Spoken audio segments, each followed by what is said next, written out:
Today I'm going to be comparing this Farberware paring knife with this other Farberware knife as well.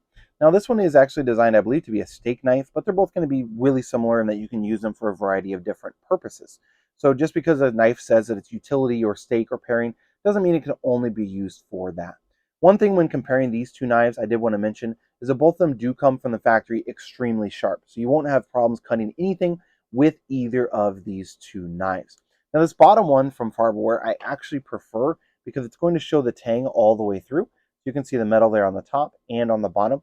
So you know that it runs through, and then it's got the rivets that are going to be down through that tang as well, which means it shouldn't pop out of this handle or anything, and it should last longer than this top one from Farberware, being you can't actually see the tang.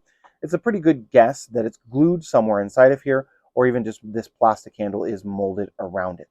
Now both these are going to have similar material to them, so it's just going to be a smooth plastic on this Farberware paring knife, and the same thing on this Farberware longer, I think it's steak knife or utility knife, can't remember exactly what they call it. But with this triple riveted knife, it's going to be the same basic thing, as it's going to be that smooth plastic on it. The design on this handle for the bottom one is going to be a little bit longer, so I do like that. But again, the blade's a bit longer as well, so that does make sense. Whereas this Farberware paring knife is going to have a little bit of a shorter handle, so I'm not a huge fan of that just because my hands are pretty large. So holding onto it can sometimes, if I'm cutting a lot of stuff, can sometimes be a bit uncomfortable.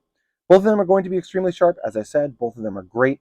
If I had to choose one over the other to just purchase one more of, I would choose this Farberware triple riveted one, just simply because of being able to see the tang.